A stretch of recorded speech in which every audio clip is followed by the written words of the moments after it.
get high that way. The following program, The Russ Belville Show, is intended for responsible adults only. We advocate to the repeal of marijuana prohibition for adults. We discuss the science, culture, and controversy about America's marijuana laws. We do not advocate any illegal activity and encourage all listeners to learn their state and federal marijuana laws. Opinions and claims made by guests and advertisers on The Russ Belville Show are their own, and The Russ Belville Show cannot be held legally responsible for their validity or reliability. Viewer discretion is advised. You take a seed, you plant it, you grow it, you dry it, you roll it, you smoke it. You take a seed, you plant it, you grow it, you dry it, you roll it, you smoke it. Then it goes down smooth. Hey! Spanning the continent to bring you the truth about cannabis and marijuana law reform. I smoke pot and I like it a lot. From the promise of legalization. And I think that we think if we criminalize our marijuana laws. To the agony of prohibition. One major responsibility is to encourage people to use less drugs. The Russ Belville Show, the voice of the marijuana nation. Yeah, I hear you had a question for me. Now, here's your host, Radical Russ Belville. We love it.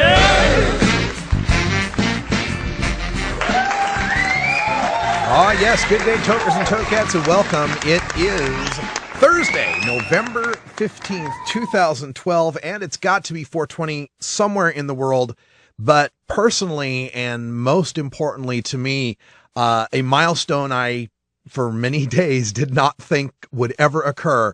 Today is my 1,000th podcast in the marijuana community. I did 908 episodes of the normal show live and normal daily audio stash, 908 of those, and today is episode 92 of the Russ Belville Show, and even when you go to public school, that still adds up to 1,000. So this is the Kilo Show, I guess, and it's all because of you guys. Thank you so much. I only exist because of your support, and if you want to throw a little more of that support my way, please do. RadicalRuss.com/donate. This is independent marijuana media by, for, and about the cannabis community. You are the voice of the marijuana nation. I'm just the megaphone. I'm just the amplifier. Hey, welcome to the show today. We got a great show coming up on our interview today at 5:30. We got Rebecca Richmond Cohen. She is the director of the documentary Code of the West that chronicles the rise and fall of Montana's medical cannabis industry. This is kind of a Montana-centric show today because unfortunately we have terrible news to have to deliver after a long battle and very bravely fought. Cashy Hyde, little Cash Hyde, the 4-year-old medical marijuana patient in Montana, did pass away last night. There is some controversy surrounding that, and when we go behind the headlines today, we're going to take a look at the Missoula Police Department, their treatment of Cash Hyde's family in their time of grieving, and hopefully somebody in Montana will be giving a call. I sent my feelers out to all the contacts I've got there. Hopefully an hour or two we'll have someone to talk from Montana, give us an update from Big Sky Country, let us know what's happening. Also in the news, we got more counties in Washington dropping pot possession charges in the wake of legalization passing, and now in Europe they're taking a look at their laws with regards to marijuana, thanks to us passing marijuana legalization in 2 states. We got plenty of headline news and some radical rant at the end. What are we going to do about the driving under the influence now that it exists? All that and more coming up on my 1,000th podcast here on the Russ Belville Show. You cut people, you smoke trees till you get what you need now. Designer drugs and minted smoke to get through the day. You always get them so high. We'll be right back after these messages from our 420 friendly sponsors. Support these advertisers because their ad money goes straight to the Russ Belville Show. You're tuned into the Russ Belville Show, the voice of the marijuana nation.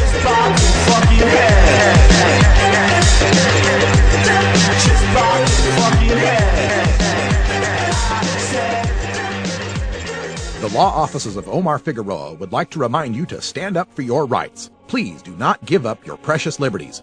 There's nothing wrong with standing up for our constitutional rights, and in fact, it's the only way to honor the Constitution that recognizes our natural rights. Treat law enforcement with respect and respect the Constitution by standing up for your rights.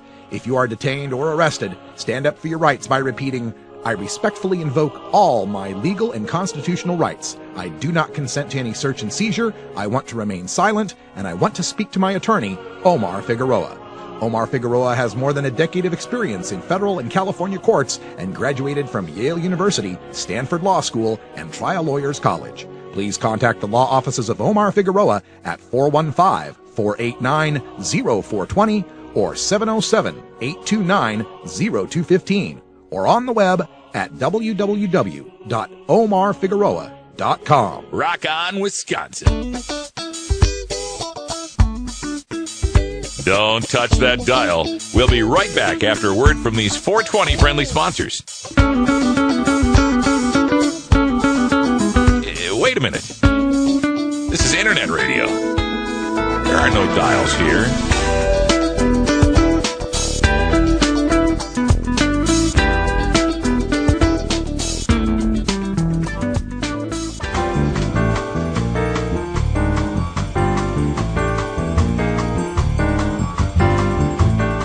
And now it's time for your 420 headline news. I'm Russ Belville with the news. The American Civil Liberties Union is fighting pot distribution cases when people are simply sharing marijuana. Prosecutors have claimed that sharing a small amount of marijuana among friends constitutes drug distribution, punishable by up to 2 years in prison, civil liberties advocates said today. The actions come by prosecutors even after voters in a 2000 referendum decriminalized possession of up to an ounce of marijuana, the American Civil Liberties Union of Massachusetts said. Matthew R. Siegel, the legal director for ACLU of Massachusetts, said in a statement, quote, "The Commonwealth is simply wrong to argue that sharing marijuana constitutes criminal distribution. More fundamentally, the Commonwealth's argument contradicts the will of the voters who approved marijuana decriminalization in 2008. The voters sought to limit marijuana prosecutions, not invite creative ways for the Commonwealth to increase them." In other news, out of New England, state legislators in Rhode Island and Maine announced marijuana legalization bills, according to the Marijuana Policy Project, which held a press conference today. Rhode Island Representative Edith Aiello and Maine Representative Diane Russell were a part of that conference call. MPP also says similar proposals will be submitted in at least 2 other states, Vermont and Massachusetts. Spokane County in Washington is now dropping some marijuana cases. They will no longer prosecute adults for possessing less than an ounce of marijuana. Spokane prosecutors joined prosecutors in King, Pierce, and Clark counties who are changing policies after voters approved Initiative 502, the marijuana legalization law that takes effect December 6th. Chief Criminal Deputy Prosecutor Jack Driscoll told the Spokesman Review that the change will have minimal impact. Spokane County currently has 1 possession case that falls under the new guidelines. But Westward is reporting that in Boulder County, the Stan Garnett, the district attorney there, said his office will not prosecute pot offenses that will be legal once Amendment 64 is signed into law.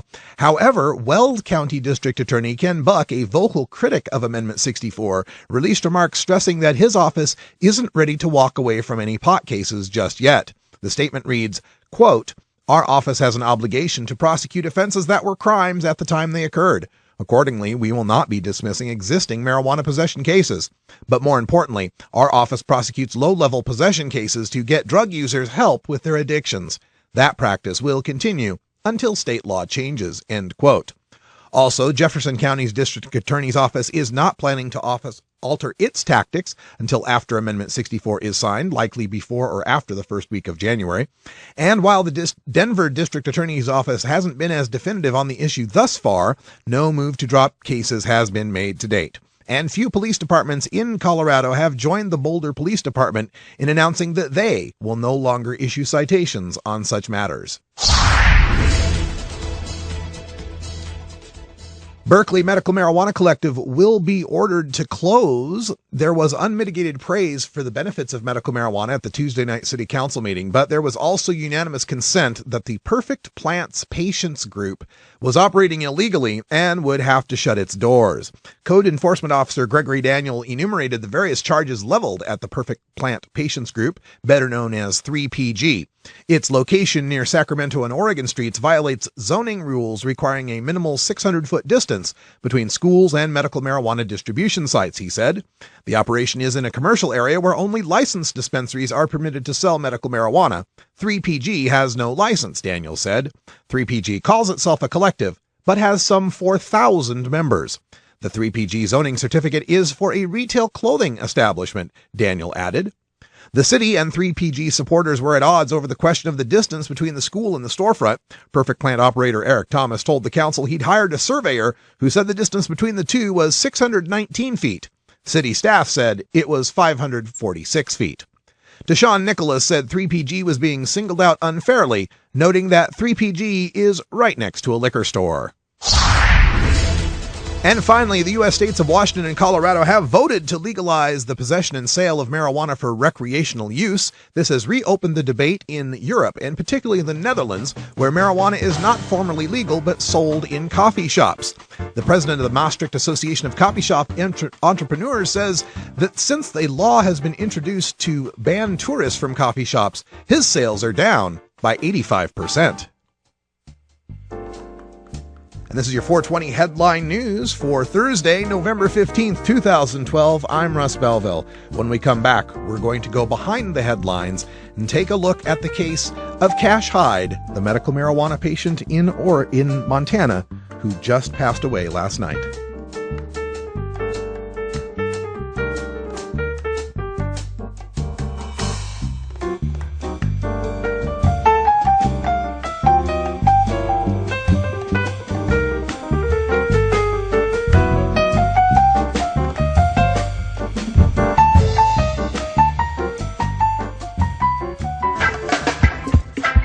I'm Sub Cool from Team Green Avenger. At TGAgenetics.com, we are working on the leading edge of medical strains. Our strains are rigorously tested for THC, CBD, THCV, and other critical cannabinoids. Know your grow. Check out our genetic diversity at TGAgenetics.com, the home of Jelly Bean, Jack the Ripper, Vortex, and other award-winning cannabis strains. The Russ Belville Show. I'm not very good at singing songs, but here's a try. According to lifelong pot smoker and rocket scientist Carl Sagan, making apple pies from scratch is extremely difficult. If you wish to make an apple pie from scratch,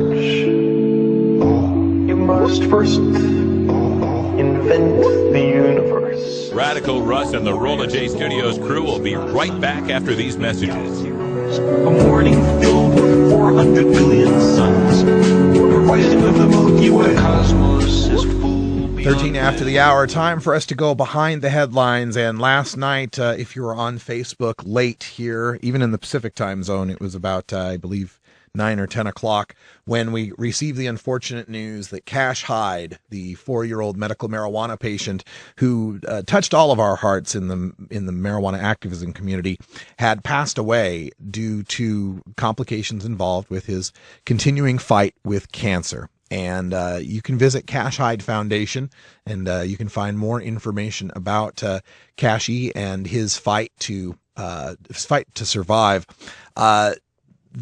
He'd been diagnosed with stage 4 brain cancer, and I had met his father Michael, and I believe I've met Callie, but I'm not sure. I meet so many people when I'm on the road. But I've been in Montana maybe 2 years ago, I think it was, at one of their events. Canifest Destiny is what it was called, and got to meet the family and got to see Cashy, and such a vibrant little boy and fighting against such long odds. And so many of us were touched by his case and about how marijuana and medical marijuana, the way it had been treated in Montana, affected his family's ability to get this boy help.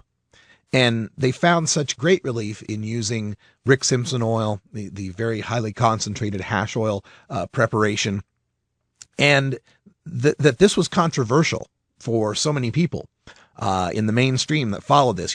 This garnered national attention. This idea that you would give medical cannabis, you would give some sort of marijuana to a child for a medical treatment. And of course, that door gets opened by the fact that, here's a kid with stage 4 brain cancer. What are you worried about? That opens some people's minds, but really it just goes to show you how much the demonization of marijuana and how much this prohibition on healthy people using it has affected the frailest and most sick people that need it, and made it more difficult for them to get this medicine and to talk to their doctors about it and work with them.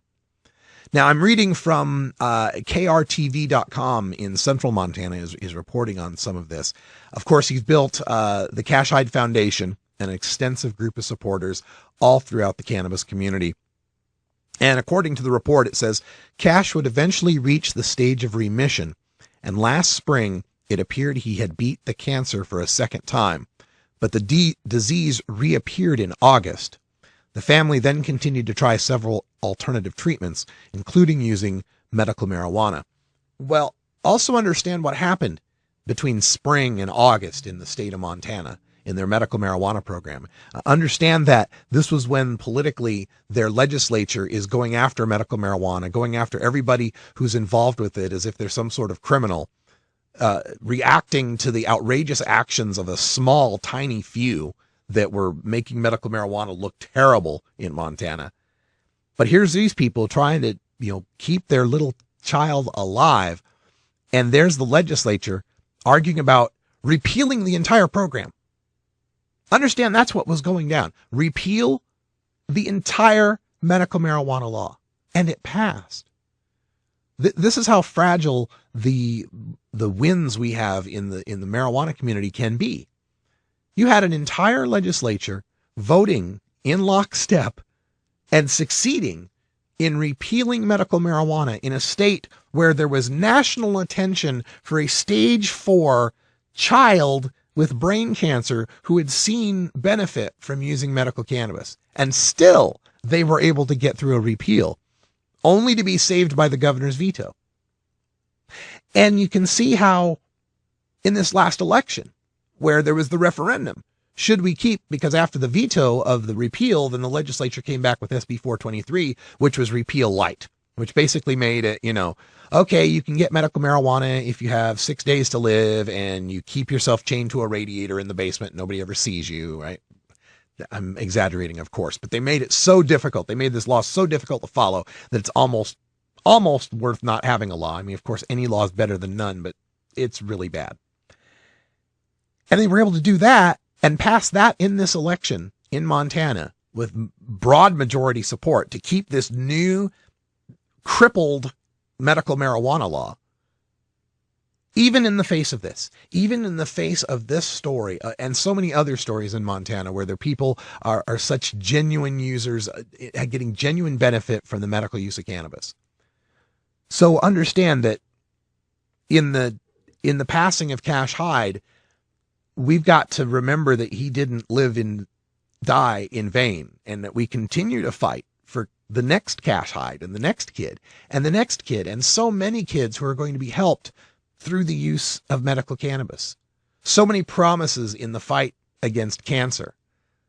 We spent the entire October watching pink everywhere we looked, everywhere, and every month that comes up, every time I see those pink ribbons come out and the pink on the NFL fields, all I can think of is that it's great we're getting awareness, but we're getting awareness of the wrong color. It ain't pink, it's green that's going to beat cancer.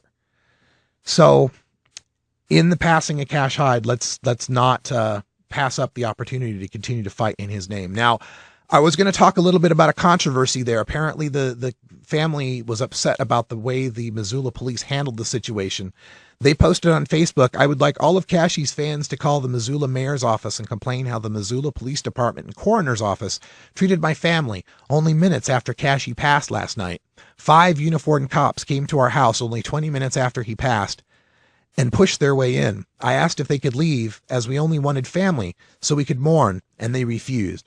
Then they told us they were taking him, and we had to argue with them for 45 minutes that Kashi was staying with us. They completely disrespected our family and Kashi's moment of peace. That's from the Facebook page. I'm encouraging anyone who has direct knowledge of this to call up in our hour 2. The phone number will be posted in our second hour if you have direct knowledge. And if anybody else just wants to talk and remember and offer condolences to the family of Cash Hyde, which we all offer here from the Russ Belville Show. We're going to take a break. When we come back, we will have our Daily Toker tune, Groovin' Thursday music from Black and Brown out of Detroit. And then we've got Rebecca Richmond Cohen from Code of the West, also about Montana. Oh, have you ever met that funny reefer man? A reefer man. Have you ever met that funny reefer man? A reefer man. If he said he swam to China, he would sell you South Carolina. Then you know you're talking to that reefer man.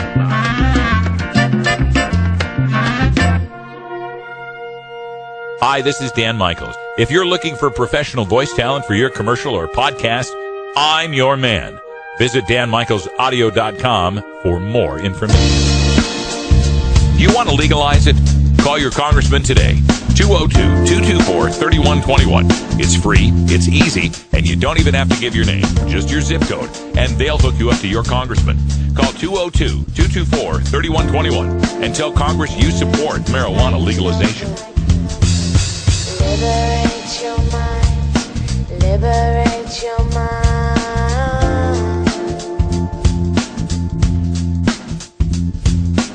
Liberate your mind. Liberate your mind. That's what you got to do. Liberate your mind.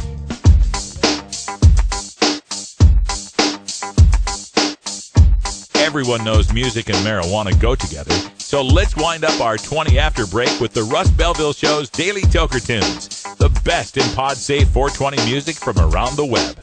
Today is Groovin' Thursday, featuring rap, hip-hop, soul, and funk music. You can get downloads and more information about all our Daily Toker Tunes by visiting music.radicalruss.com. Now, sit back and enjoy your Daily Toker Tunes. All right, everybody, 22 after the hour, and coming up at the bottom of the hour, we got Rebecca Richmond Cohen from the movie Code of the West. It's premiering this Friday at the Clinton Street Theater, and I will be there as part of a Q&A after discussion, after the film. It starts at 9 Pacific time. I'll be there along with Jennifer Alexander, and Shelley Fox Loken from LEAP will be as a part of the panel as well. And again, that's part of our Montana show that we seem to be having today, in that we talked about Cash Hyde, and now this Code of the West documentary follows the story of the Montana medical marijuana program. So we'll let Rebecca talk about that at the bottom of the hour. Also want to let people in the Portland area know that if you're interested in catching me playing music live, I'll be playing with my rock trio, Gary Savage and the Far Side. You can check us out at the Knuckleheads Bar on Foster here in Portland, Oregon, playing some blues and classic rock. I'll be on bass, along with Cousin Kenny. If you know Cousin Kenny from the chat room, he'll be there playing drums and singing as well. All right, let's get to our Daily Toker Tunes for today.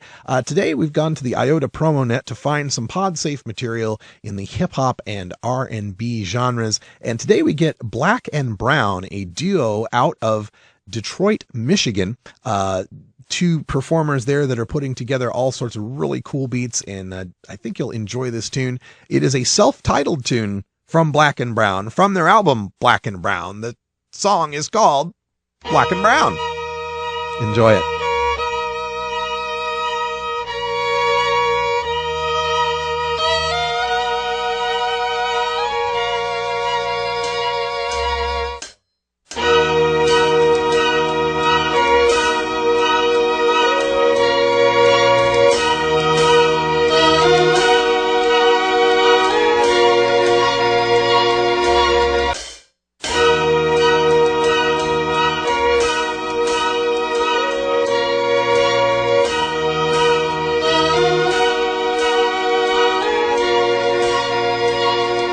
Yo, long awaited, debated, but fuck it, here we are. Broad here to say the game, just like a memory card. Memory lost to Cali drove to Amsterdam, out on the patio, rocking like a Beatle. I should record up at Abbey Road. Batty Flow, there you go, talking that hood rich money talk, hood rich blackmail with music that's always in the hood, like crack sales. Are out in the burbs like E-pills, he feels niggas can't fuck with him.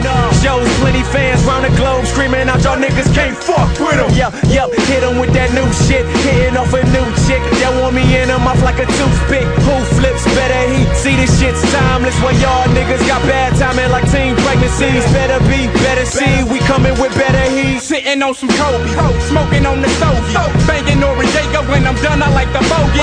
40 on the flow mat, I'll leave ya holy moly. Banana in her tailpipe, I make her act a Foley. Eating on pierogies, goose mixed with Sovi, smoking on the OZ, pimping like an OG. If you never knew me, then you probably never know me. Blade on me, homie, mask on like Shinobi. Ball so hard, got an MVP trophy. Smoke so much kush, out to get the hoes to blow me. Thick white bitch, slurp a nigga like Kirby. Hoes on the nigga and they all look thirsty. Say they 19 and they all look 30.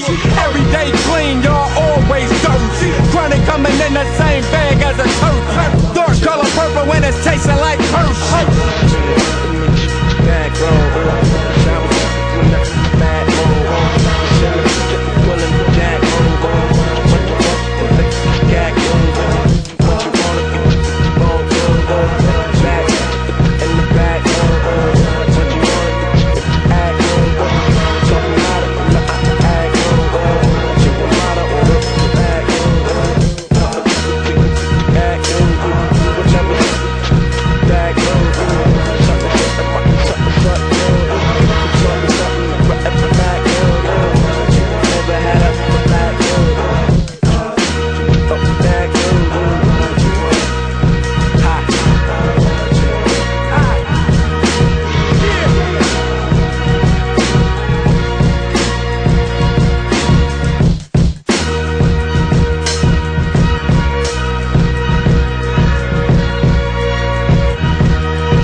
What's happening, cool cats? This is Big Daddy, and I want you to cruise on over to the Funky Roller Rink. We'll be grooving all night long. Doors open at 11 Eastern, 8 Pacific, every Thursday night, right here on RadicalRuss.com. Funky, delicious.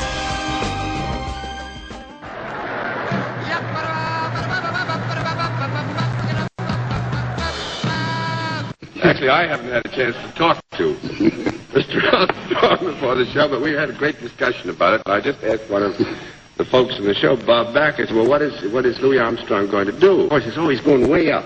Way up. Is that the highest you could get? Well, I don't know. Oh, why don't you let me say thank you? I'm only sorry you weren't going to be here with us longer. I wish you could have gotten higher, but why don't you go over and say hello to the folks? Well, I'll get higher next time. I know.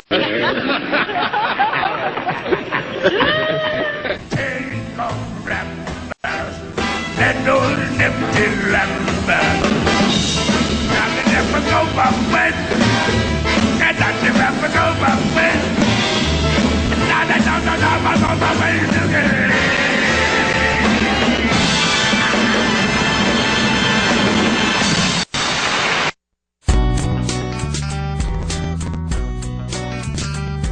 Look, when I was a kid, I inhaled frequently.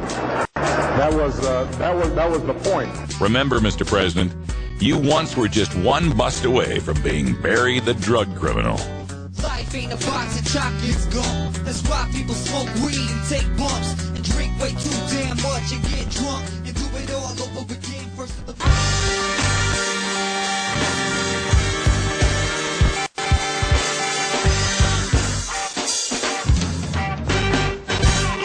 Activism begins with ACT. The Russ Belville Show features the stories of hardworking grassroots activists working for an end to prohibition in today's activist agenda. All right, everybody, welcome back. It's half past the hour, and joining us via Skype, we have documentary director Rebecca Richmond Cohen. And Rebecca, welcome to the show. So glad to have you here. Thanks for having me, Russ. All right, and of course, here in Portland, Oregon, for the premiere of now, is this a premiere of new footage? Because I thought this movie had been out. This is new footage. We're working on a campaign right now to raise money to reshoot it. But right now, this original version premiered at South by Southwest last spring. All right, so looking forward to this, and tell people, I've told them a little bit about the subject of the documentary, being that it's kind of focusing on what happened with Montana, and maybe you can go into a little better detail on that. Yeah, well, we set out to make a film, to make a verite documentary about what was happening in Montana at the state legislature. And we wound up making actually a very different film. About 6 months into filming, some of the growers we spent a lot of time filming were raided by the DEA. And these were some of the most upstanding business folk we met in Montana. So it came as a real surprise. And all of a sudden, the story seemed really to be about the nationwide federal crackdown on marijuana growers. So in speaking, in filming this, one of the things that I found to be, I've seen some of the previous versions of this, is that you did a really good job of focusing on both sides of the issue. So, of course, on my show, people get a lot from the medical marijuana side, and they know our side of the issue up and down. What did you hear from the opponents when you were filming them? Why were they in such a hurry to have to shut down what was going on with Montana? Yeah. So we spent a lot of time filming a group of women who were organizing a movement to repeal Montana's medical marijuana laws. And the interesting thing is that Montana had a medical marijuana law on the books since 2004. And they weren't organizing in 2004. It wasn't until 2010 when there was really a large increase in patient numbers, but more importantly, I think a large increase in the visibility of storefronts and dispensaries that seemed to upset a lot of people. So in Billings, you had, very few, you had almost no regulations, you had almost no zoning laws, and so you had some dispensaries open up fairly close to schools, and that angered a lot of people. So, but it seemed, when they first came right out of the gate, the legislators outright wanted to repeal it and did succeed in outright just completely repealing medical marijuana. Was there never any legislators that just thought, hey, maybe we ought to just, regulate this a little better instead of throwing the baby out with the bathwater, so to speak? Yeah, there were some, but not many. The truth is that in 2011, the Tea Party, swept the legislature. And so there was no political will, or there was not much political will, I should say, to create sensible regulations. And the film sort of follows this, as they propose. It would have been easy enough to enact zoning laws to deal with the concerns that Sherry Brady's and other folks raised. But one of the problems was their tactics was to create a culture of fear around marijuana and to say, look, teen use has skyrocketed. And unfortunately, the media in Montana, the mainstream media, fell asleep at the wheel, and no one challenged these statistics. The truth was that by the federal government's own surveys, teen use had decreased every single year since Montana had legalized in 2004. So, I think had voters known this, I think most legislatures may well have known this, but there still wasn't the political will to enact sensible regulations. They preferred to shut it down. And that scare tactic seems to have, carried through to this general election where the referendum passed to maintain this new restrictive medical marijuana law. Have you spoken with some of these people that you had filmed, some of the principals, and gotten their reaction to the election and where they plan to go from here? Yeah, absolutely. I mean, folks in Montana are having a really hard time. The vast majority of caregivers have either closed up shop or moved to the black market. The vast majority of patients are getting their medicine on the black market. So it's really a hard time for folks in Montana. And I think everyone's regrouping now to try and figure out where to go next. But, the law right now is of the 18 medical marijuana states is the worst in the country. It is most difficult for patients to get access. You can't, in Montana, you can't sell marijuana. You have to grow it for free. So they have taken, it's not a way to make a living for anyone anymore. And the hope is that, they'll enact some sensible regulations and increase access for patients during this legislative session. We're speaking with Rebecca Richmond Cohen. She's the director of Code of the West, and the latest iteration, the latest edits of this are up, and we're going to be seeing them tomorrow night at 9 p.m. at the Clinton Street Theater here in Portland, Oregon. I'll also be part of a panel discussion after that. There'll be Q&A if you want to ask some questions of Rebecca or experts in the medical and the legal fields here with respect to marijuana. You've got a Kickstarter campaign, I understand, because there needs to be some other stuff done. Can you explain what's going on there and how people can help? Sure. So we finished the film for the South by Southwest Film Festival last March, but the story didn't end. One of the growers who we followed decided to take his case to trial, and in September, Chris Williams was convicted on charges that carry a mandatory minimum of more than 80 years in prison. So we cut a short film for the New York Times, a video op-ed that was published on their website last week, and we got thousands of tweets. We made it to number 2 on Reddit. People cared about Chris Williams' story. And so we realized we had to include it in the film, and we launched a Kickstarter campaign to try and raise $30,000 so that we could go back and re-edit the end of the film with Chris's stories and with the stories of some of the other growers in Montana cannabis. Yeah, and so to get to this Kickstarter campaign, I imagine Code of the West has a website, and you can get there from there. So let's that would be great. If you go to our website, www.codeofthewestfilm.com, you'll see the link. If we don't raise the entire $30,000, then we don't get a penny of what people have contributed so far. So we're working hard to meet that goal. All right, codeofthewestfilm.com for more information, and come out to the Clinton Street Theater here tonight, Friday night. Tomorrow, today's Thursday still, isn't it? Whew, the days all run together. Tomorrow night, Friday night at the Clinton Street Theater, 9 p.m. Here in Portland, Oregon. Do you have other venues planned, and other showings planned in the area, or just anywhere that people might attend? Yeah, you can go to our website. We have a whole list of screenings, and we're working with activists around the country to plan a series of grassroots screenings in public libraries, in universities, to try and get the film out and to try and organize people to build a coalition to make some sensible change, because it's an important moment right now, and I think we have rare access to a story about the federal crackdown and how it affects people's lives. So we're hoping to get the film out there as widely as possible. Now, one of the subjects of your film is also somebody who's been a guest a number of times on our show, and that's Tom D.A.R.E from Montana Patients and Families United. Do we have updates for Tom in the movie as well? So Tom has a happier end to his story. Tom took a plea offer from federal prosecutors and was sentenced in September. The federal sentencing guidelines put him in between 6 to 8 years. Federal prosecutors asked for 6.5. But the judge was lenient and granted Tom probation. So while no one should have to face 5 years probation for following their own state's law, it's far better than facing 80 years in federal prison. So yeah, and that 80 years, that it's Chris Williams, right, that's facing the 80? That's right. And one of the other partners in Montana Cannabis, Richard Floor, took a plea and was sentenced to 5 years. And he was quite ill. He was an older gentleman, and he fell into a coma early on and never quite regained his health. His family and his lawyer petitioned to have him moved to a federal prison that had hospital facilities, and that request was delayed for months. And in August, Richard Floor died in transit to a hospital of kidney failure. So horrible stories, and another casualty of the war on drugs that folks should know about. Yeah, please do be aware of this, folks. If you can, go to cotothewestfilm.com and get the information, attend the screenings, and get yourself educated on these people and their cases. Because what I find in having these debates with people is that oftentimes we get this in Oregon. Sometimes one of the leading opponents will say, nobody really goes to prison for marijuana. Nobody's really affected. It's only the real criminals. If they have real big felonies, nobody gets busted for possession.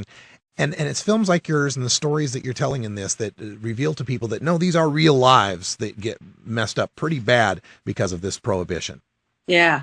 Thanks, Russ. Yeah, 80 years is insane, right? Jerry Sandusky gets a minimum of 30 for molesting young boys, and Chris Williams has never committed a violent crime in his life and is facing the rest of his life in prison, and it is a travesty of justice. Absolutely. So please get involved in this and learn what you can for these. And Rebecca, I want to thank you for being on the show and inviting us to come out there and help cover this. The more we can get this story out there, because so many people, when they think medical cannabis, they think the West Coast and Colorado, and there's a big story in Montana and it needs to be told. I'm glad you're telling it. Yeah. Thanks so much, Russ. I appreciate you having me here. All right. We will see you tomorrow, and have a great premiere. Okay, you too, Russ. Take care. All right. Thank you so much, Rebecca. And when we come back, folks, we are going to give a little bit of time for the Radical Rant. Going to talk about a story that will not die, a zombie myth that will not die, and I'm going to put a stake in it and chainsaw its head off as best I can. And a little talk about per se DUIDs. Yeah, we're going there again. Stick around. We'll be right back. We'll be right back after these messages from our 420 friendly sponsors. Support these advertisers because their ad money goes straight to the Russ Belville Show. You're tuned into the Russ Belville Show, the voice of the marijuana nation.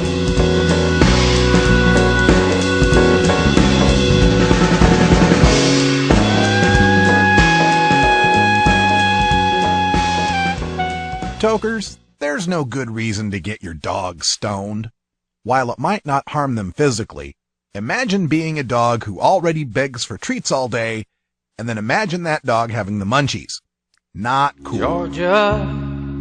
Hi, this is Willie Nelson. Alcohol prohibition didn't work in the 1920s, and marijuana prohibition isn't working today. It's time we stopped arresting responsible marijuana smokers. It's the fair thing to do.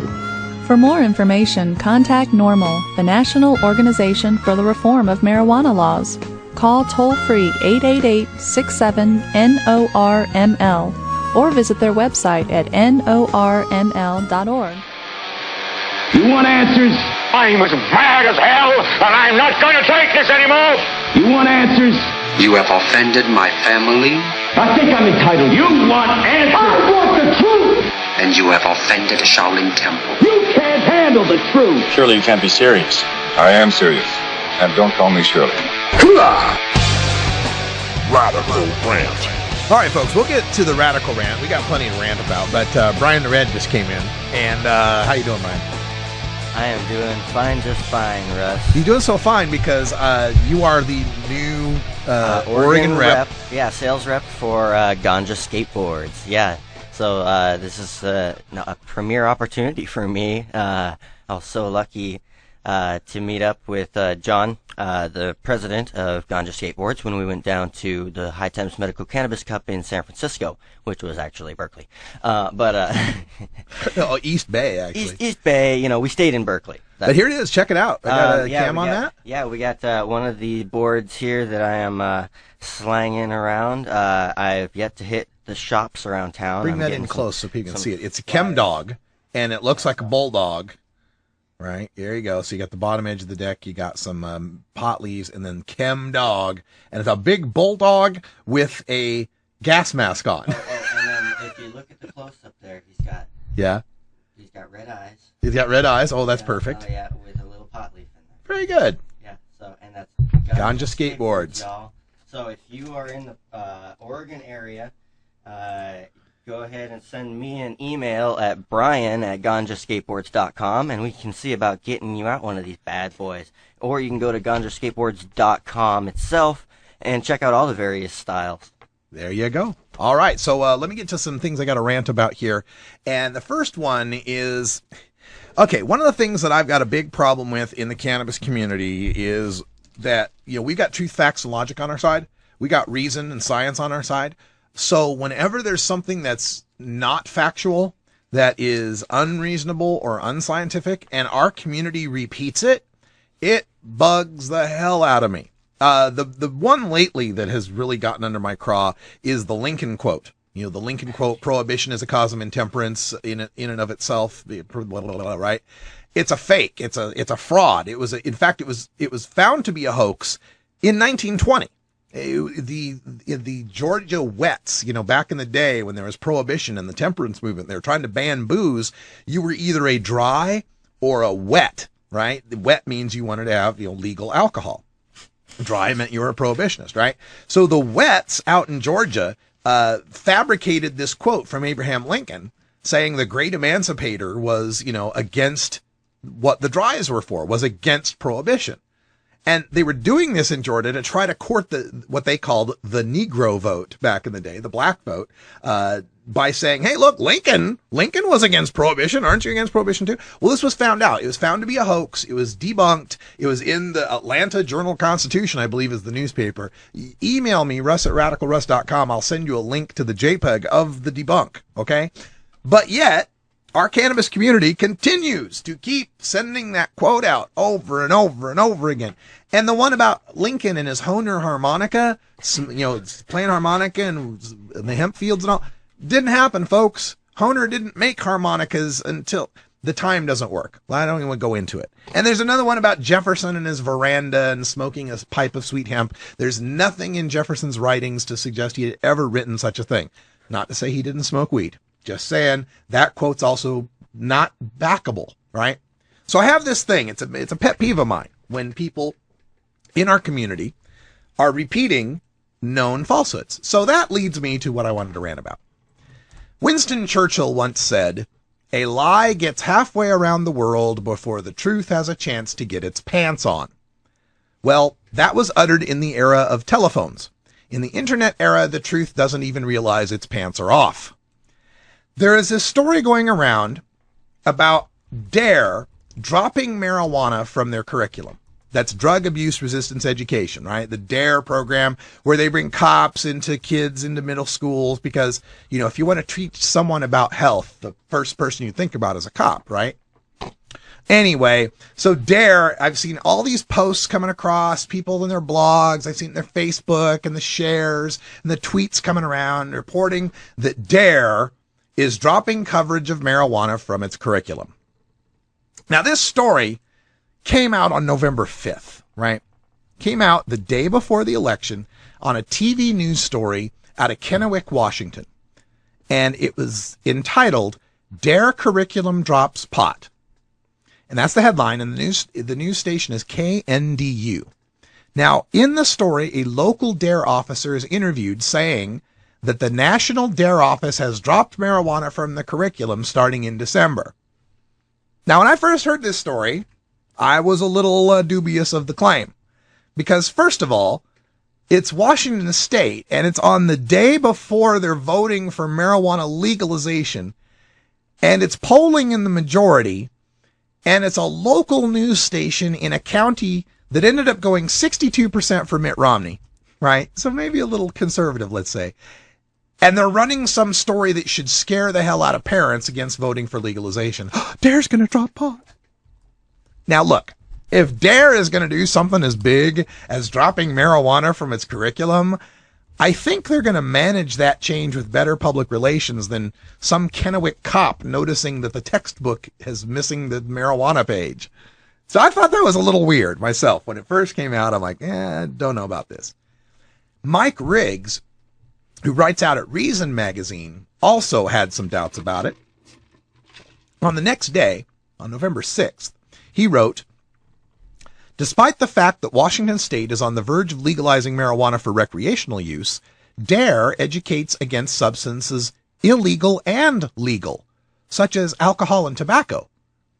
He also posted an update from a reader who supplied a picture of the new D.A.R.E workbooks opened up to the pages that have marijuana on them, that talk all about marijuana. So it's not as if D.A.R.E dropped marijuana from the curriculum. So Mike Riggs out at Reason, this is back on November 6th, remember, Election Day, 8 days ago. 9 days ago? God, it's been a while, hasn't it? Anyway, Mike Riggs sends an inquiry to D.A.R.E, to their offices in Inglewood, California, but on his post as of the 6th, he hadn't received any response. I decided to try another way, and that is to take a look at the D.A.R.E website. So I went around and I searched the D.A.R.E website for marijuana, and this was yesterday I was searching this, and I found 50 documents, 50 documents, 50 documents on the D.A.R.E website having to do with marijuana. And if you check the front page of D.A.R.E, they have a link there for something called the new D.A.R.E middle school curriculum, Keeping It Real. They got this new curriculum they got called Keeping It Real. But a quick look at the online curriculum explains that Keeping It Real is, quote, proven effective in reducing adolescent alcohol, marijuana, and tobacco use in 7th and 8th grade students, end quote. So it seems like Keeping It Real is talking about marijuana. Now, further digging at the D.A.R.E website uncovers a link to, quote, learn more about this new curriculum taught by D.A.R.E. This is on it. Like, click here and you can learn more about the new curriculum. All right, so I click, and it explains that, quote, the curriculum is designed to help students assess the risks associated with substance abuse, enhance decision-making and resistance strategies, improve anti-drug normative beliefs and attitudes, and reduce substance abuse, end quote. And the number one item listed among their 4 outcomes is alcohol, cigarette, and marijuana use. D.A.R.E is not going to stop trying to teach kids to abstain from marijuana. And they're not going to avoid a discussion of what marijuana is and what effect it has on children. Their books still have all the pictures of the brains, and look, the holes in the brains with marijuana. They still have all that stuff. They're still going ahead with it. Now, there is a new curriculum, this Keeping It Real, that's being adopted at the cost of $1,500 per school for materials and training, plus 98 cents per unit, that would be per student, every year thereafter, by the way. But whatever the new curriculum is, marijuana is certainly going to be a part of it. But I can sit here and talk all day here, 9 days later, about how this story is most likely false and has not been corroborated by D.A.R.E itself, and not corroborated by any other news organization on the planet that has school districts within it, and certainly some school person maybe in Michigan or Florida or somewhere might have noticed that marijuana was being taken out of the books too. Just this one cop in Kennewick on the day before the election, it's the one guy who's figured this out. Yeah, we can question that all we want, but while we do, certain websites are retweeting and tweeting again their headline that D.A.R.E drops marijuana from the curriculum. And the KNDU story, that original news story, has been recommended over 13,000 times on Facebook, with some of the most dedicated marijuana activists I know spreading it through their networks. And the marijuana bloggers are all blogging on it too, retweeting the story multiple times, even though it came out on the 5th and it was already questionable by the 6th. I mean, maybe it's just me. I just think our movement already suffers from enough deficit of public trust that maybe we ought to think about being a little more careful when it comes to some of these things. Maybe that's just me.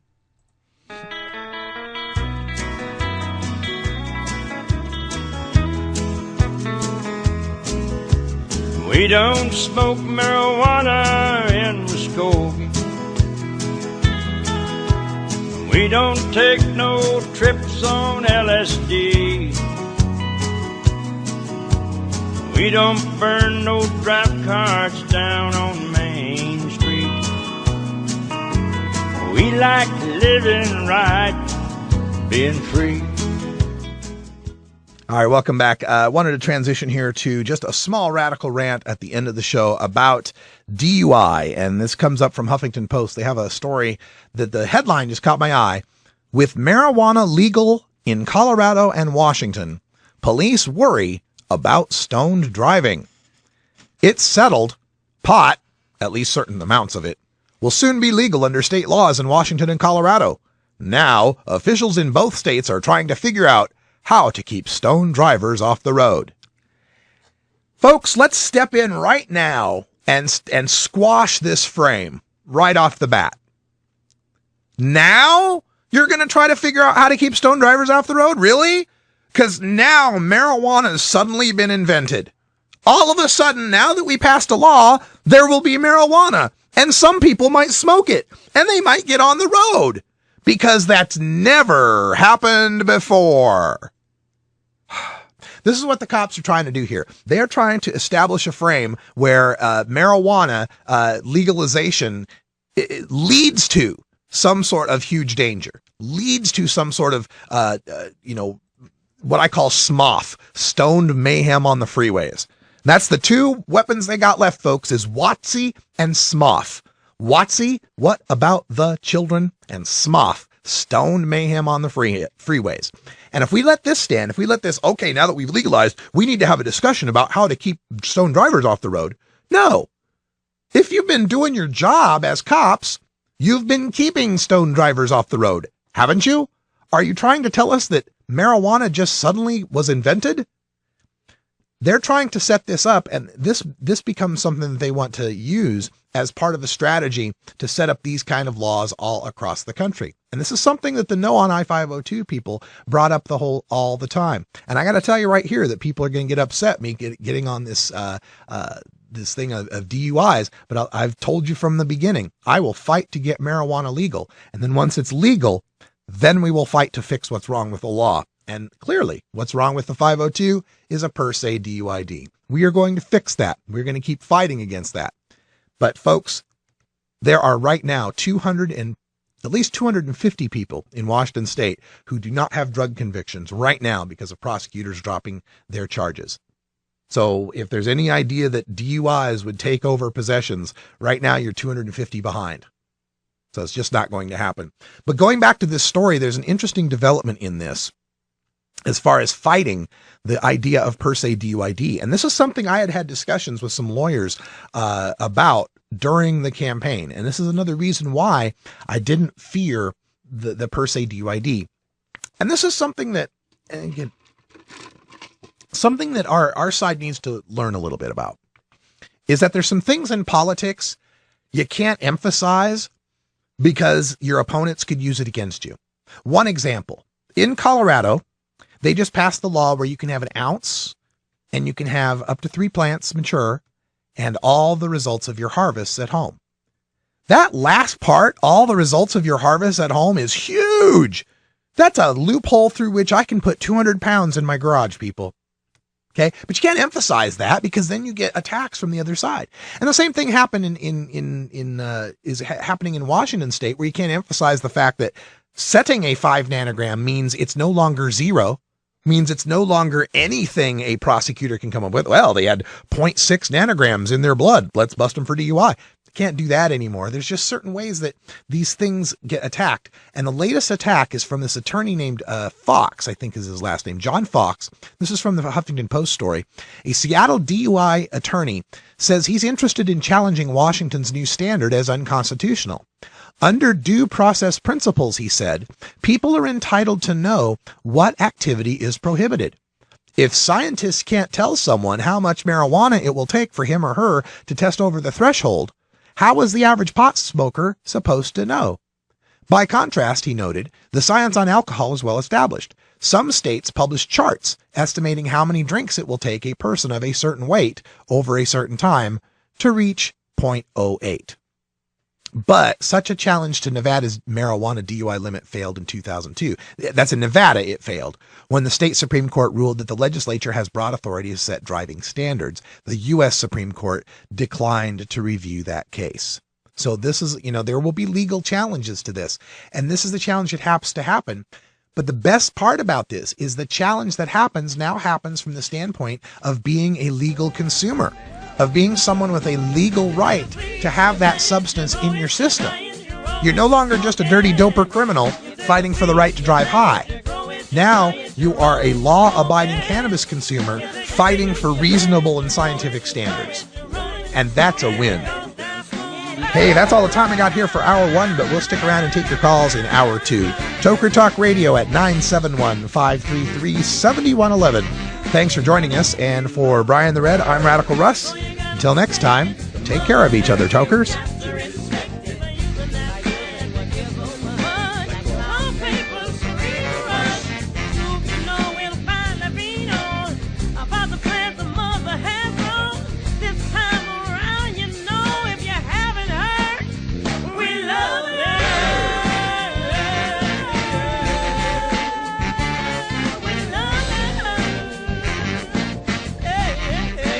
This is the Russ Belville Show.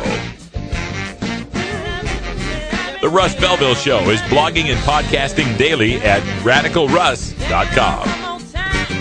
You take a seed, you plant it, you grow it, you dry it, you roll it, you smoke it. You take a seed, you plant it, you grow it, you dry it, you roll it, you smoke it. You take a seed, you plant it, you grow it, you dry it, you roll it, you smoke it, and it goes down smooth. Hey!